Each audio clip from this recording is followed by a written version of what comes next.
welcome. I'm really excited to share about this because I spoke at a conference a few weeks back, and this one section of it was like lit everyone on fire. Everyone was like, "Oh my gosh!" So now I've had a lot of conversations around it, and I'm like, I think I need to share this with more people. I've pulled in my friend Sheila, who has done a lot of work around trauma and that kind of thing, and so she has a lot of amazing insights into this. And so I'm going to kind of fly through the first part, but I'm excited to dive in. And I know that just even astrologically, like there's more rage and more of this stuff coming up. And so I think when I posted this online, there was a lot of like, oh my gosh, I need this, please, like tell me how to get on. And so I think there's going to be a lot of great conversation around this concept.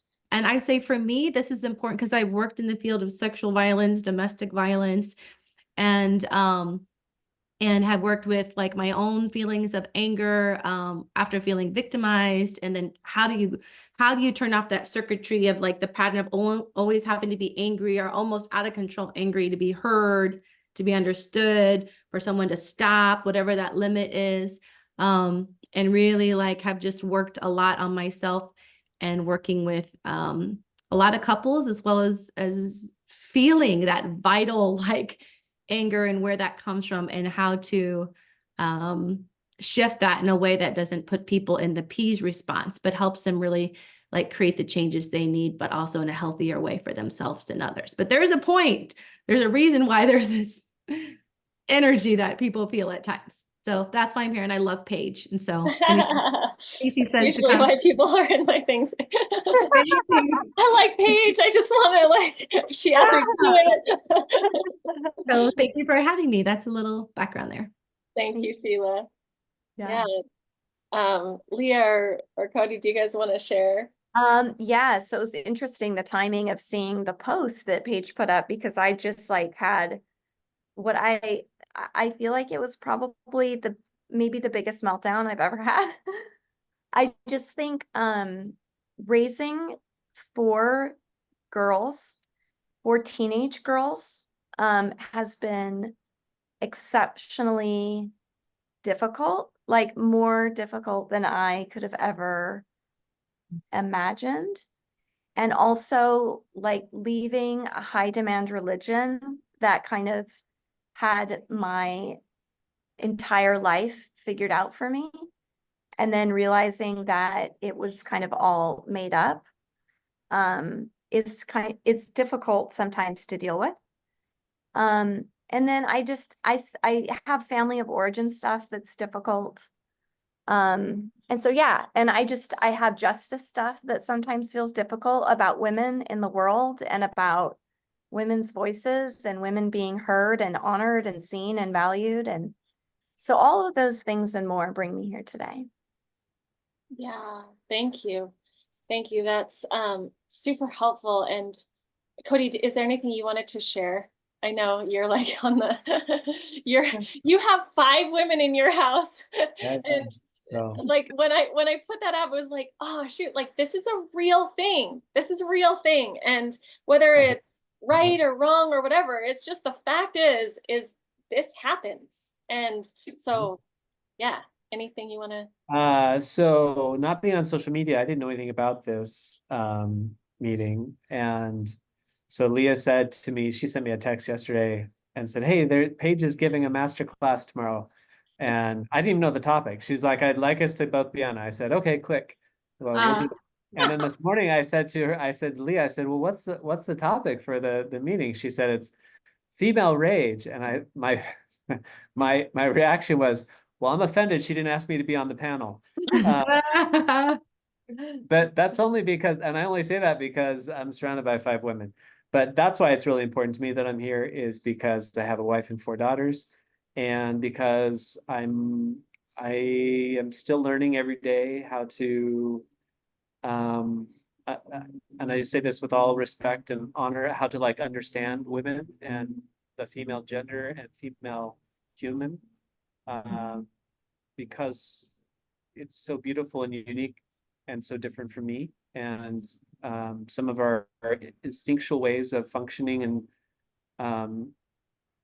and being in this world are so unique that it's always a learning process for me. And so I think that you know, the chance to be here and learn about this topic that I get to interact with from time to time Daily. from other women, I think is really valuable for me to understand.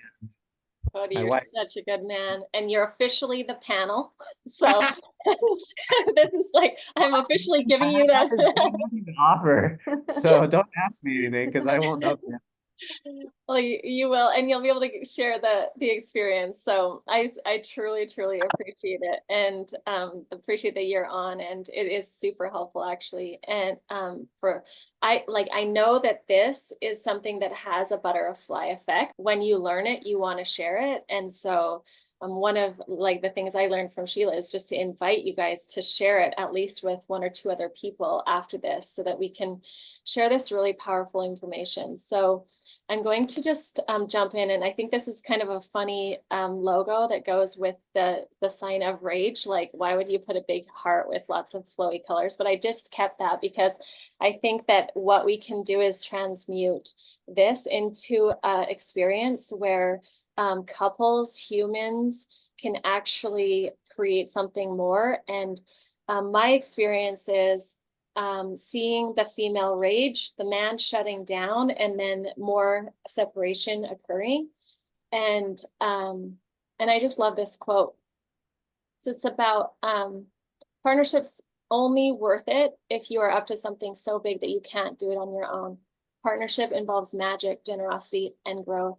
And this process includes all those. And we all want to dance in the cosmos, to have amazing love, amazing connection, not just with other men, but with other women. And we at least just want to like have peace and beautiful relationships, but it ends up just being like this. And this is what rage causes. This is what misunderstanding causes. In the whole course I taught about relationships, and having just studied it for the last 8 years since my divorce has taught me so many things about it. But the one thing that I really want to talk about is the rage.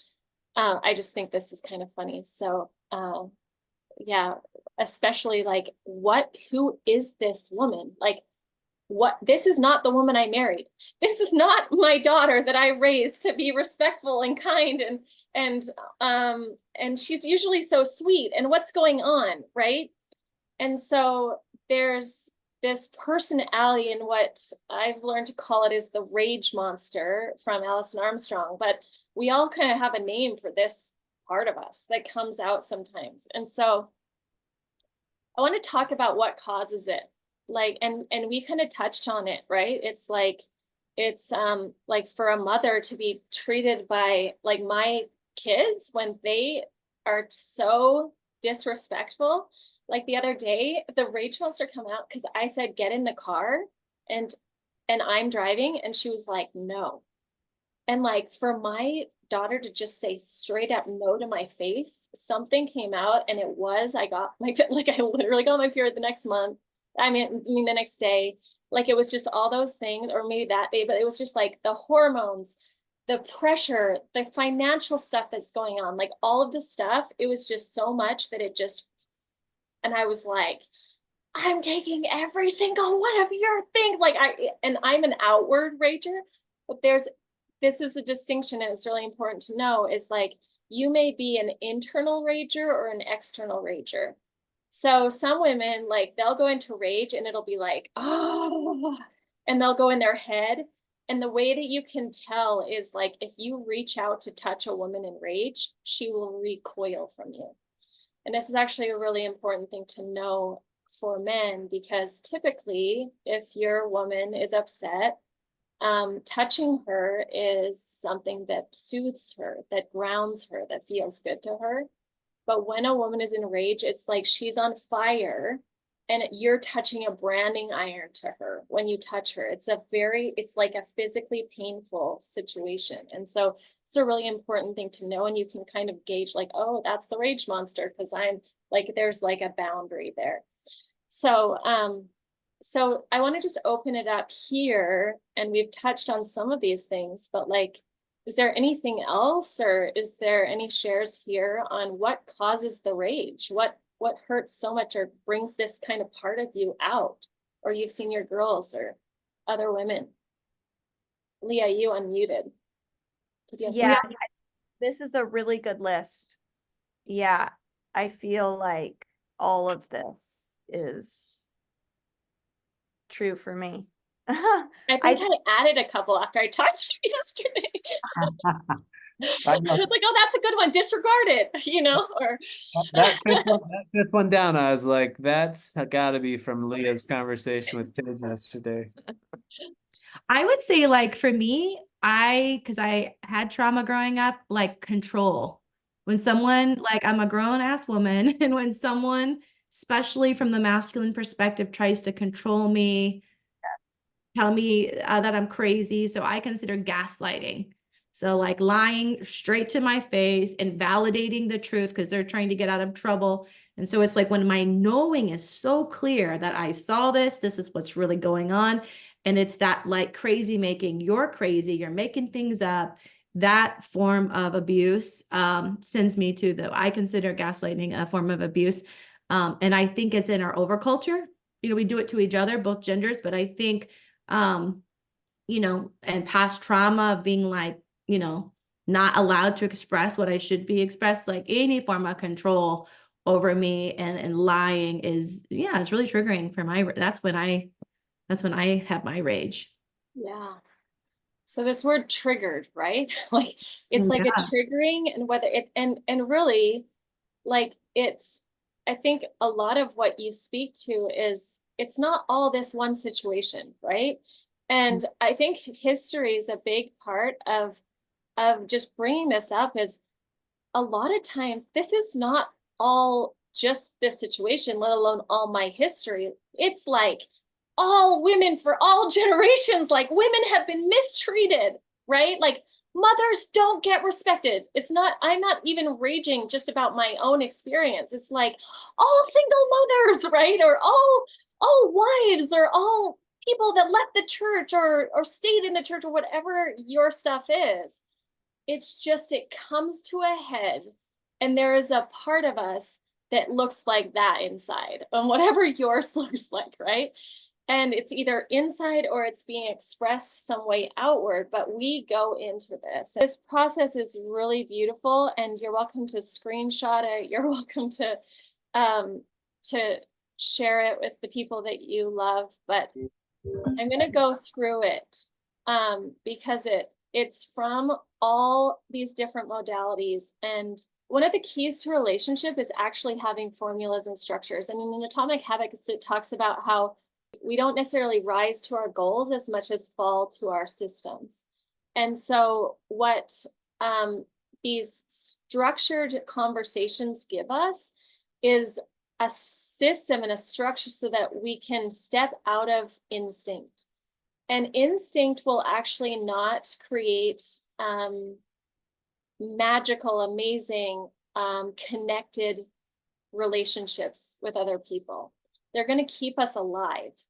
And our instinct will typically sabotage us unless you have like a daily practice to show up instinctually differently. But our instincts will actually really damage relationships. And so that's why I really love structured conversation. I have a kind of conversation for repair. I have a conversation for the rage monster. I have a conversation for asking for what I want. And all of these have supported me so much because I didn't have this modeled. I didn't have someone show me how to talk about what hurt my feelings or what was painful for me, and then have the experience end up that we're closer and we're more connected. It was that I threw up on them all the stuff that I'd been pushing down because I really didn't want to say anything because I knew that it was going to cause some sort of rift in the relationship. And so I didn't say anything until it was like my rage monster comes out. Then I tell them all the shit, and then they are expected to like hold it for me without any structure. So this is really for the masculine, but it's really for women too. We can hold space.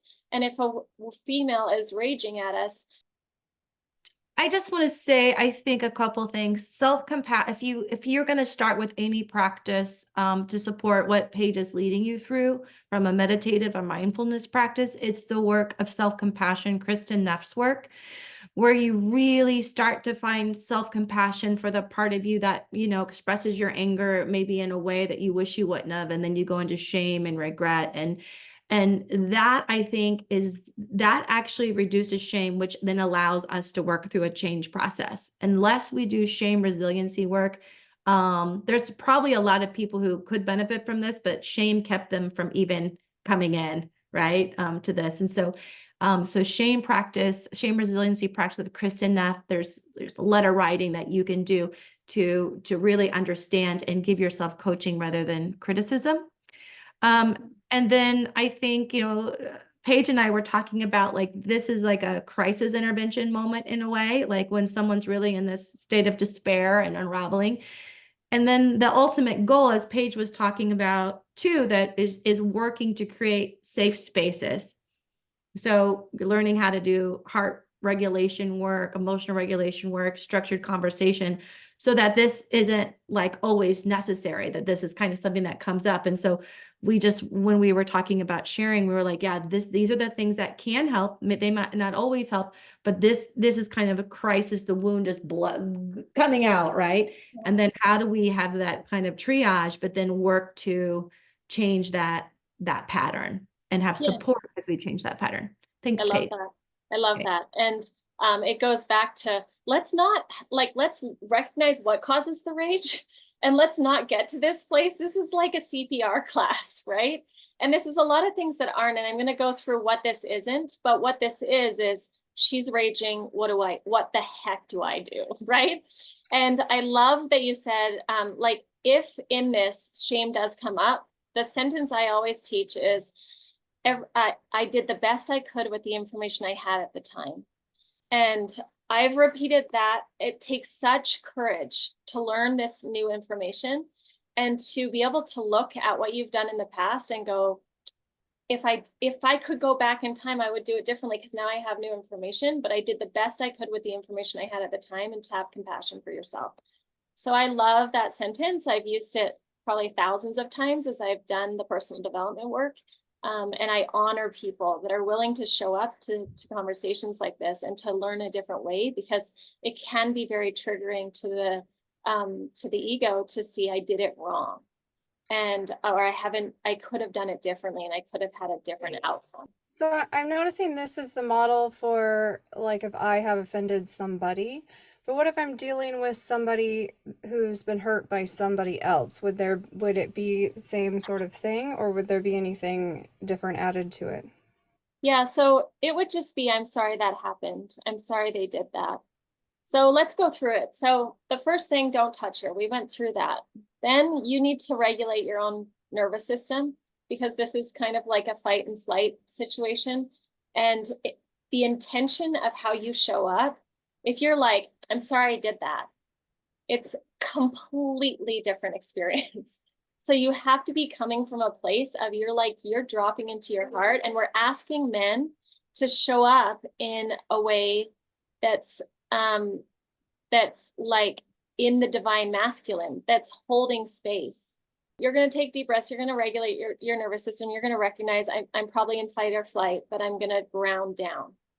And even in the feminine, we're going to ground ourselves so that we can be the solid kind of sounding board for something that's really kind of chaotic.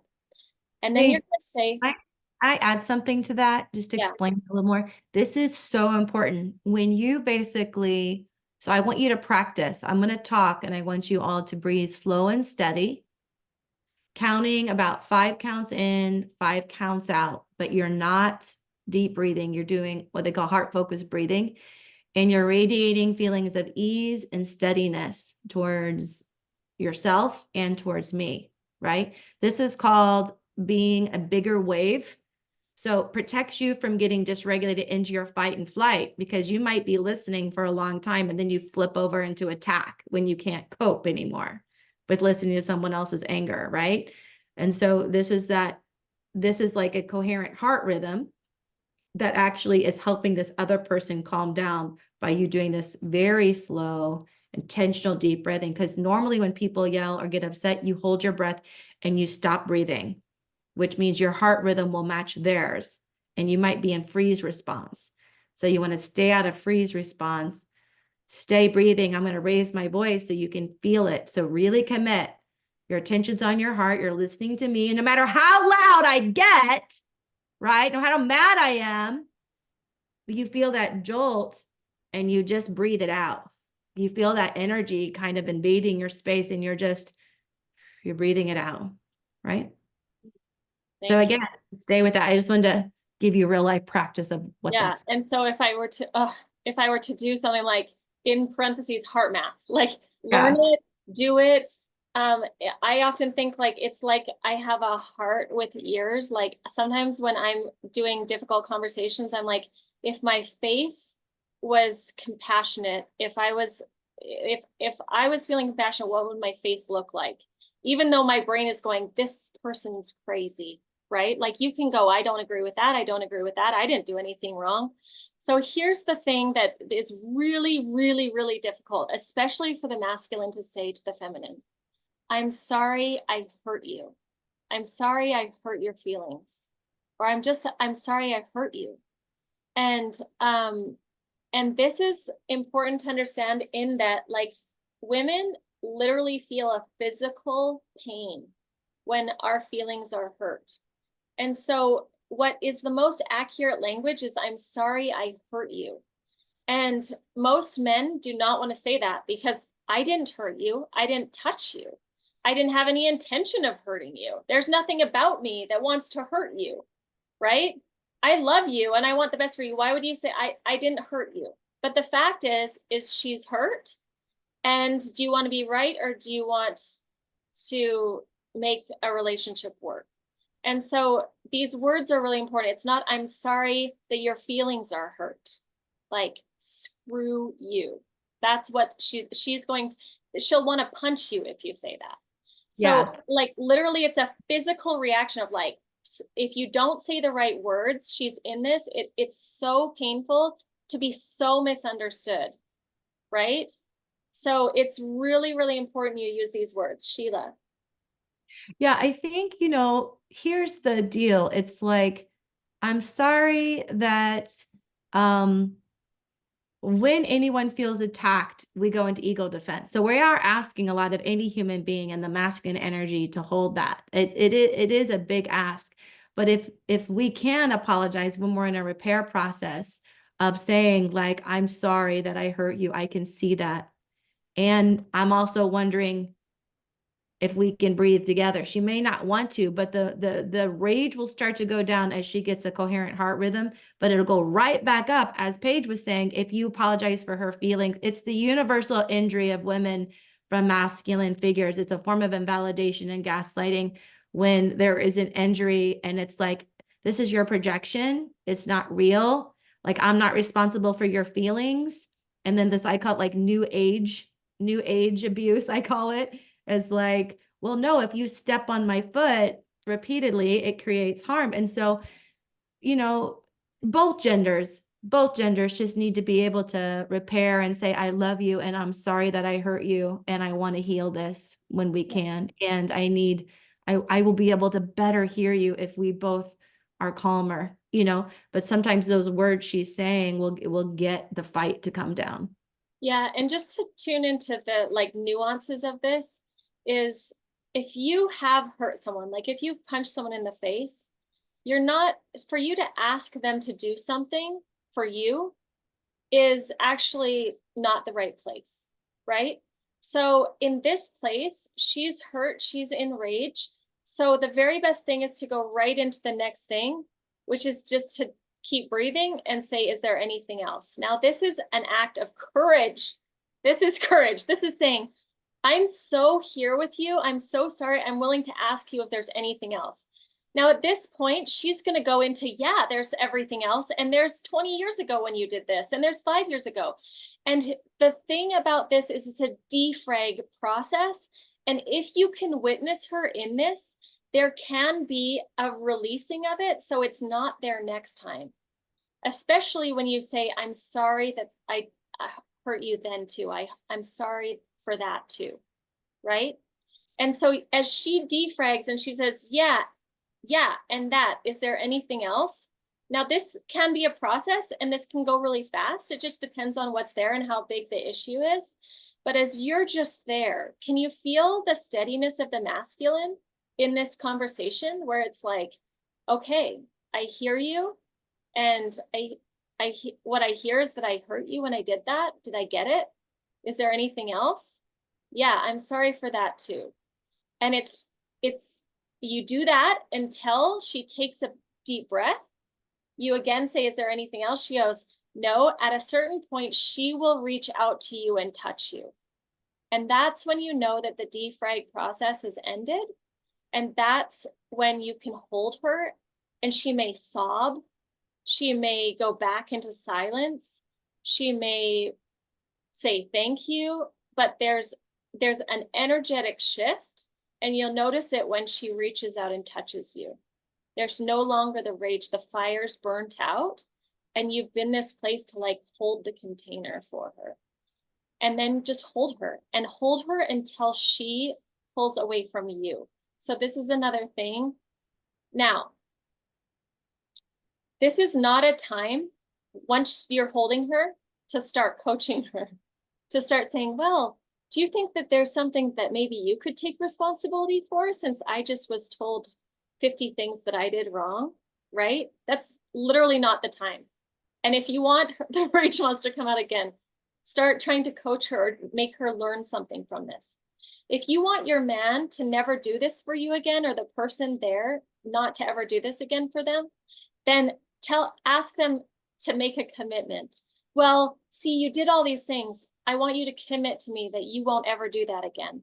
This isn't a time for you to coach them either, or to make requests of them.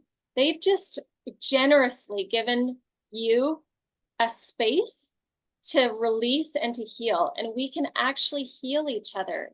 We can actually be conduits of healing. And these kind of things can actually bring you together. When she can fall apart, be witnessed in all of who she is, in all of her rage, and then be held and totally loved and accepted and witnessed, that actually creates bonding, and it creates a beautiful experience for both of you in the end.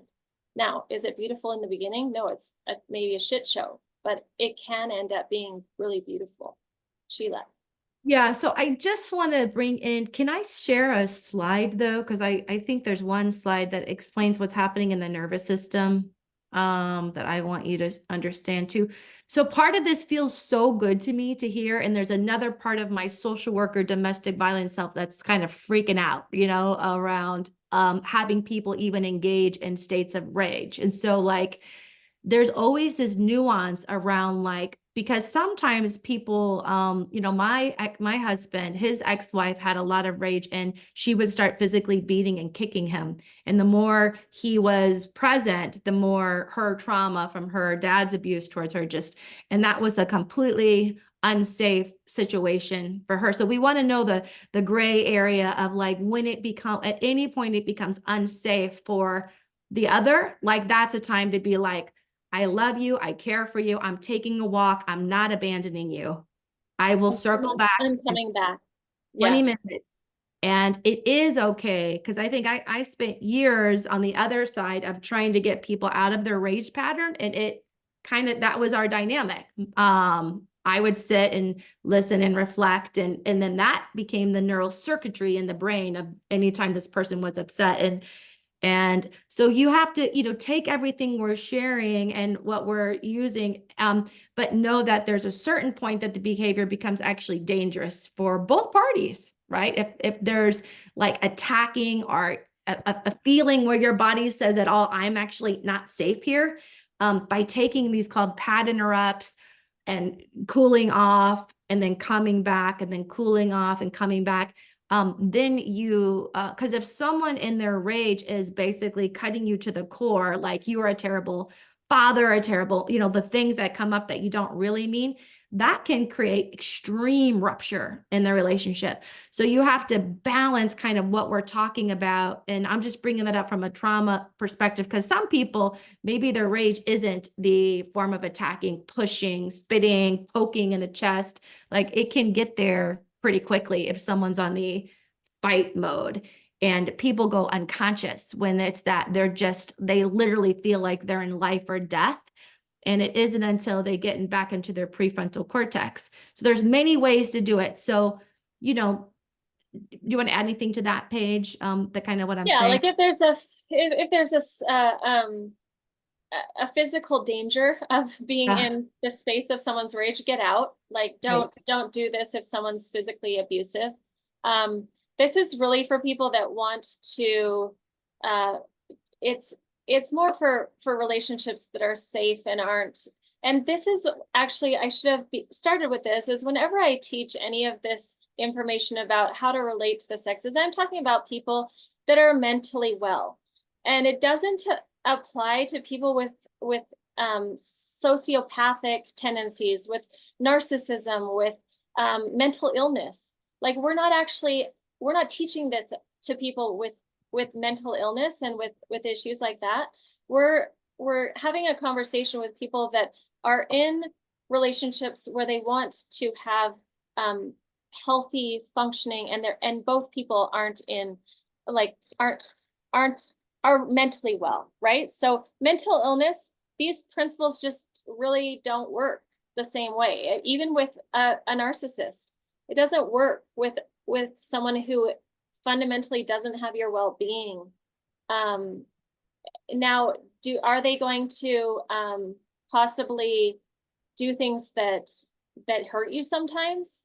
Yeah, in relationships, sometimes we do, but the fundamental intention is that the other person's well-being is well. So sorry, I don't know what the setting is. That's okay. Thank you for clarifying that, because I think that practice you shared is a really beautiful practice in a healthy couple that doesn't have threat for like true safety or things like that. And so I just want to show like what's happening when Paige is talking about that rage monster that comes up. So let's say in a couple, everything's going good, like I feel present, we're connected, we're holding hands, we're driving someplace. Then somebody says something in the car, the daughters reject, whatever the triggers are. And then there's mild. So here's the thing to know about emotions. There's mild emotions. First time you start to feel the discomfort, what we call dysregulation, it's usually below perception. People might know you well enough that they see what you do, but it's in the body and it's not in your mood yet. But if it doesn't get resolved, so let's say you have a frustration or a worry, concern, and it does not get resolved, it escalates and it gets more intense. So worry becomes anxiety, fear, and then panic. Frustration becomes irritation, anger, and then rage. So one of the things kind of, what Paige is sharing is when it's already escalated to this rage start, what are some of the best strategies by creating belonging, closeness, listening, validating, not abandoning, kind of the core essence of what I'm hearing you teach, Paige, to get someone back down into social engagement where they feel warmth and connection and care and restoration to relationship. Right. Yeah. Another, so if those situations, like when someone's abandoned and they're in kind of rage or they're in panic, if their emotions don't get back to balance, then they go into freeze response, which is the most damaging place. And this is where a lot of the men I work with and women kind of have hung out a long time. So our goal with these different strategies is, one, to catch things early. And so to have healthy conversations and breath work and validation, empathy, so that you come back down into this green, because this spike gets memorized by your nervous system. And it becomes a deep neural pathway, almost like a programmed computer. And it does take some brain training to change that automatic rage pattern that gets expressed when you have a buildup of stress, but we can do it. So I hope this is any questions about this? Yeah, that's interesting that the freeze is like, you'd think that the fight and flight, the freeze would be almost below it or something, but you can almost not even tell sometimes when someone's in the very peak of the hardest part of this. My experience is women's rage puts men in the freeze response, and then the women interpret that as tuning out, checking out, not caring, not loving, and then they attack more. And then men are kind of in this freeze response. They don't want to, they kind of want to flee to protect from the fight coming up because they don't want to hurt their person. But if they can't fight and they can't flee, then they go into freeze if it doesn't resolve. And so part of like what you've mentioned, the Imago dialogue, our heart math is about preventing both of you from going up into that pattern.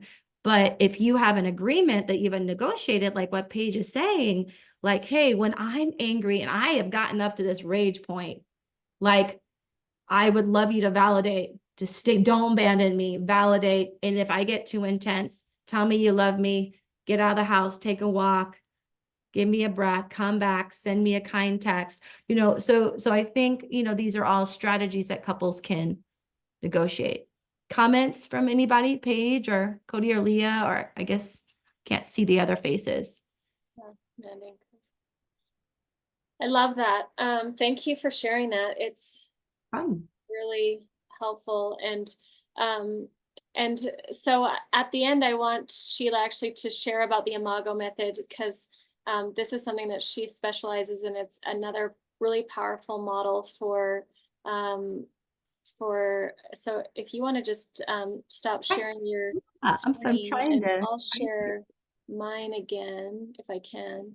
And can you close that out? I'm trying to find that option, that tab to close it. I'm sorry, it's disappeared. Oh, here we go. Stop share right in front of my face. Okay.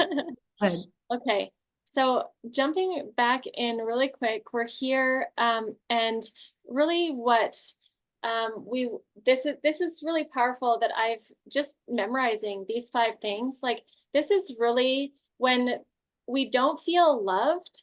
It's such a fundamental, like, human need. And this is just like a formula. Oh, is she not feeling seen? Is she not feeling understood, accepted, appreciated, or admired? And so I love that. And really, we can heal each other consistently by coming back into these 2 things. And all of the study, all of the things that I constantly am learning about, and even in my own relationships, it always comes back to these 2 things. And all forgiveness is self-forgiveness. And it is a powerful thing to recognize that it's most of the time this stuff is our own projections of ourselves, like we have shame and we have guilt around, and what we're not happy about in our own lives, and we often project it. So just looking at it and going, I'm going to let this go, and coming back into a place where we can be connected again. But whenever basically all my coaching, I'll ultimately come back to a place where I'm like, it's just forgiveness and gratitude again. So if you want to hack, just to do that. I wanted to mention I have a retreat coming up in a couple weeks, and the work I do. But if you go here, and if you are looking to do any sort of relationship work, any sort of breakthrough work, I'd love to offer a free session. You can go to schedulewithpaige.com and we can do that. But Sheila, I want to turn the time over to you to share about the Imago method, because I think it's a really cool thing for people to know about. And if you didn't know about that. But before you go into that, does anyone have any comments? Cody, I would really like to hear your thoughts on what you, but just because we've got our panel. I also know when I shared this with Sheila, she kind of took a deep breath and went like, wow, that would be amazing to experience that, right? Like that conversation of having someone do that. And so Leah, what's your experience with that as well? But I'd love to hear your thoughts. Yeah, thank you. I think, you know, I think Sheila's experience probably is really true, that the tendency for a man when faced with feminine rage is to freeze, because it can feel overwhelming. It can feel hard to understand. Like it can feel like an overreaction. It can feel like a lot of things. and you don't know exactly what to do, and you don't know how to understand what's happening. And so I think that having this dialogue, having some tools in your back pocket for those moments when you would otherwise freeze can maybe help me not to freeze. And I really appreciate what you said about taking deep breaths and trying to regulate your own nervous system, because in that moment, obviously, as Sheila, visually depicted for us, like you're, as the other person in the room, male or female, who's listening to or perhaps receiving some of the rage, it's really hard to keep your own nervous system regulated. So this idea of breathing and staying present, and then having some tools to use, I think is really helpful. So yeah, thank you so much. Well, one thing about that, like, I think what a beautiful thing about men, the way that they show up in a way that we think, oh, they're just emotionally unintelligent, or they're just tuning out. They're the physically superior species as far as like muscle mass and size, and they don't want to hurt you, right? So they have a reaction and they're getting attacked. And the natural reaction for a human when they're getting attacked is to attack back. And so it's actually them using self-control. It's them going like, I don't want to hurt this person, so I'm going to retreat. I'm going to freeze. I'm going to go and shut down. And then the top of that cycle is like shame, and all of those other things that they can go into rather than hurting the person in front of them, right? Like that is what they could easily do, is just literally hold you down, put their hand over your mouth, or worse, right? But the physical, like that, just touching on that aspect of like, we're working with two species that are like fundamentally different emotionally, but physically there's a difference too. And a lot of the reason why men shut down or go and punch a wall even or something is like they're actually just protecting you from themselves.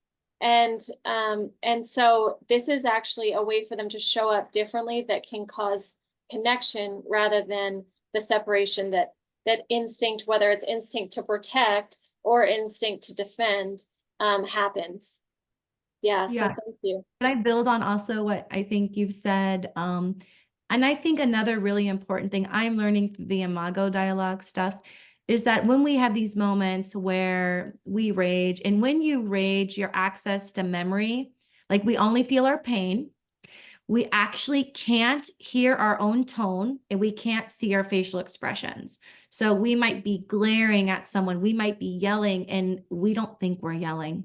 This is the truth of neuroscience of communication, because that rage response is built in for us to attack and end life if we need to. If we're truly in a threat situation, that ability to get so wound up is wired in for like a mother to protect her cubs or whoever that is.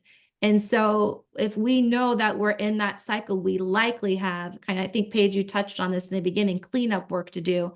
If someone has supported on and listened, and that's taking an enormous toll on them to do that, even if they have, created injury or they're just listening. And so if we've done something, that we've said something that we don't quite mean, like even just then being able to repair, it really does create a restoration. That's part of the Imago dialogue too, is being able to without judgment, shame, like whenever we lose our minds, to be able to go back and really be able to see the impact of that on ourselves and on others, and then have healing, from recover.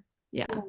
Yeah, thank you. I was just going to add, I think one of the valuable things about implementing this pattern in a relationship is that I really do think that sometimes the rage is feeling like you're not taken seriously, or feeling like you're going to be experienced as just overreacting. And so you're like, just not taken seriously or not heard. And I think that there's so many ways in society that women aren't taken seriously or they're not heard. So I think that if this pattern is a consistent part of a relationship, then the rage, it's not like I have to get so angry for you to realize like Yeah. I'm really struggling, and like what's it going to take for you to realize, you know, and sometimes it isn't like trying to demonstrate that. Like what happened a couple nights ago, I was just like, I actually didn't even want anybody to be around me, but but sometimes I felt like I get more animated because it's like, I please take me seriously. Like, Yeah. please understand that this really matters. Yes. And so, you know, yeah, I think that this pattern can help with that. Yeah, and like creating that just the conversation that is important to have is like, after this, how do we make it so she doesn't regret sharing all so deeply and so clearly, and having the space. Like, what this is there's space to just say whatever you need to say, like express yourself fully and be witnessed and seen. And for the listener to not take it personally. Like, a lot of it has to do with him, but it's like so much bigger, right? And so then it's not like to go into problem solving after, or to go or to hold this against her. Well, you said da da da da in that place. Like, this is a place that it's not about listening so that you can fix. It's not about saying, well, when you were raging, you were saying that this and this and this is wrong. Like, we're not taking this situation and then actually going off of it to build. It's a clearing space, and then it's a releasing space, and then it's a time to come together. So I don't know if I articulated that well, but it's really important that you don't regret having shared. And when he says, is there anything else? And you say, yeah, there is. And then you share it. And then you're like, oh, I shouldn't have shared that. Right. And that's why a lot of women will like rage inside and never bring it up. And then I don't know, like for men, what is it like when you hear all this stuff, and what do you do with it? Right. And so what I'm saying is, you let it go. Like really don't hold it. Don't. And it's not that you don't take her seriously, but it's like, or you can tune in and go, hey, did you really mean that? Or like, what were you saying about that? And have a conversation around it later. But it's not a time to, and it's definitely not something to use as almost like, well, you know. And I think a big thing that women struggle with is a fear of being crazy, a fear of being seen as crazy. I hear this a lot from women. Like, well, I think I'm crazy, or I think they think I'm crazy. Like, it's just a languaging thing that women have, because we feel emotions like in a way that is physical, and we have big emotions, and we're hormonal, and we're going through a cycle every 30 days. And so there's just a lot of things, and there's a fear of being crazy. So a lot of times, like, if we actually are witnessed in this, is he just going to think I'm crazy? And to be held and said, like, I love you, even with all of this, is magnificent. Well, can I share one of the things you asked me to talk about a little bit was how to get off this cycle, kind of talking a little bit about what Casey, had kind of, Aaliyah had kind of suggested. And we are learning this, and Paige and I have been co-learning and wrapping on this.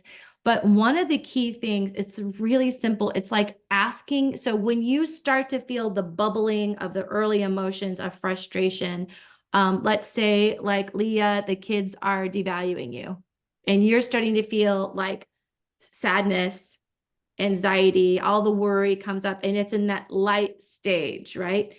And if you were experiencing that, Cody, you could feel her, you know her, you feel it, maybe you're noticing, and you could just like reach over one of you and say like, hey, do you want to have a Imago dialogue on this early, right?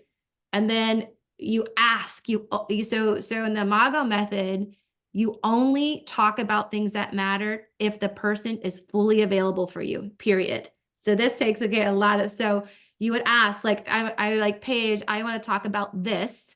I'm upset with the kids. Are you available for me? No, I'm not really right now, but let me take care of this. I'll call you back in 30 minutes. A lot of the reasons women get raged is that they don't feel like they get to take up space and they don't, like, they're on a time limit, like, get it out, you got 2 minutes and and they're walking away. So one, you request an appointment, and you can suggest an appointment. Hey babe, I noticed that this tension is building. I'd love to hold space for you. Would you like to dialogue? The dialogue process. So that's the very first non-negotiable tip. Asking for the person's time. When you say you want the time, you show up fully present. In Imago dialogue, one person is the sender, kind of like what Paige has been talking about. The person in rage is the sender. The person receiving the rage, like just witnessing, is the receiver. And they're kind of just trying to reflect feelings and emotions back and accountability so they come into calm. But in Imago dialogue, you wouldn't use the dialogue typically in a rage place, but you try to prevent it, right? So it would be, are you available? They say yes. And then the sender shares I statements, succinct, right? If you want person to really, especially women, when we get mad, we can go into unbridled expression because we're afraid we're going to be told to shut up and the person's going to walk away. But they can't hear you from a neuroscience perspective unless you sometimes don't say more than 2 or 3 sentences at a time. I'm upset. I don't like the way the kids are treating me. I feel like I have given all of this and I don't even feel like they love me anymore. Whatever. The mate says, what I hear you mirror, what I hear you say is that you feel like you've given everything to the kids and you're not even feeling loved by them anymore. And this makes you sad. Did I get it? Yeah, you got it. Now here's the magic, is what Paige has been saying. Is there more?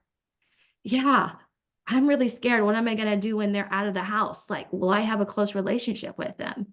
Like, they act like they can't stand me. I have teenagers, so I so get this.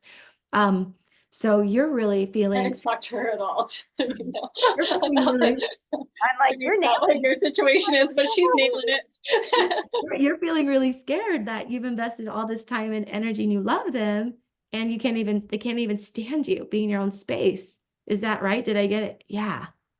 Okay. And then the owner would say, and I'm devastated. So what I'm hearing you say is you're devastated. Did I get it? Is there more? You keep that mirroring and is there more? Is there more? She's basically taking and dysregulating an emotion, going down into her, from the brainstem of stress back to the frontal brain, simply by you authentically in your heart, as Paige was saying, like you mean it, mirroring, reflecting. Did I get you? Is there more? Then at some point when she feels complete, yeah, this is really triggering for me because me and my mom are not close. And I promised myself I would stay close to my kids. Oh, so this really matters more to you because you're trying to break the pattern of injury in your maternal line and you're afraid you're not going to be. Is that right? Yeah, I get you. So I imagine you're feeling, and I imagine if you felt closeness with your kids, you might feel more at peace. Yeah. You keep doing that. It's all feelings and you validate the hell out of each other. Even if your brain is like, those kids are doing the break, they'll come back. She doesn't need to hear like they'll come back. She needs to find that for herself. And so it's saying, well, it makes sense. You've always been close to the kids. You've given so much of your time. You're a fantastic mom. It makes sense that it would be heartbreaking right now. And I get that. And you make sense. The you make sense is the most important thing you can do. Every time she does that with me, I cry. I'm like, yeah, like, it makes sense. You make sense. And that is called, that's called the Imago method. Ask for an appointment. State what your needs are. When you are in the sender role, you are not telling your story. You are giving zero advice. When you're in the receiver role, your job is to help this person find their own answers by just mirroring, validating, and loving them. You do not fix them. And then if you get overwhelmed, let's say I was going on too long, you can say, wait. You've said a lot and you're important and I want to reflect back it accurately. When you compassionately interrupt somebody, it's actually a good thing because what's happening is they're just vomiting out and they're getting more dysregulated. and they're no longer able to track, and it doesn't help them heal. So by forcing people through a method to stop every 2 to 4 seconds, they're learning to get coherent, integrate the situation, and not rupture the person that they want the support for. Because if you invalidated her and said, you're making a big deal out of nothing, then she's like, you don't get me, fuck you, even if she doesn't say it out loud. And now you have a rupture. And the original need was for her to have seeking of love and understanding about the pain she feels as a mother. So for me, I've studied things for so long, as a trauma survivor and all those things. The Imago dialogue basically creates safety to prevent polarizations and ruptures, and actually to get the connection that you want. So I hope that wasn't too long, but I wanted to give you a Amazing. And I'll just share my experience of that is like, I'm amazed by when she goes, is there more? I'm like, oh yeah. And it's like, and it reminds me of, oh my gosh, this is a childhood thing that I've dealt with for a long time. So I'm discovering, like, it's so much self-discovery that I didn't expect. I thought we were just, and she would practice saying and whatever, but it was like, whoa, I just didn't even realize these things about me. And I felt like so bonded with Sheila after. I just felt like so loved and seen. So it's a super powerful thing. Sheila, do you have a class coming up on it that you have? Right now I'm using it in like individual coaching work with like couples, and the Imago method is very hard to teach in a large group setting. So right now it's mostly just like coaching executives or coaching couples or people who are interested in practicing. And then I do have a broader communication practice that teaches the concept of it. But the way you learn this is by sitting on the couch, chair facing each other, practicing with a guide and support. So if you're interested in doing any of that one-on work, you can let me know. And then I'll let Paige know when I have the broader heart math class or communication class, and you can send it out. Yeah, I'll definitely send it out. Oh, okay. Thank you so much, Sheila. You're just such a dream. I'm so glad we could do this together. And thank you for being here, all of you, and for your participation, my panel member, Cody, and Leah, for getting here without even letting it. Oh, Paige is doing something. Okay, like, wait, what are we doing? I know it'll be good. Love you guys. Yeah, thank you both so much. This was really great. Yeah. I felt like it was really good information. That's fantastic. Thank you. Yeah. Thank you, Paige. I love your realness, and like, because sometimes we can't use our tools and we just need to be helped through that, like the rage monster, and not be shamed for it. And then that does make you feel deeply loved if someone doesn't turn their back on you through that. So thank you. So big. Yeah. Love you guys. Thank you. Love Thank you you. all. Thank you. Paige, will you stay on for a sec? Yeah, for sure. Okay. Okay. Bye. Bye, guys. Okay, Amanda. So my Yeah. mastermind is starting right now. Okay. Well, we'll talk later. I just wanted to say thank you and Oh, just it's so debrief. good.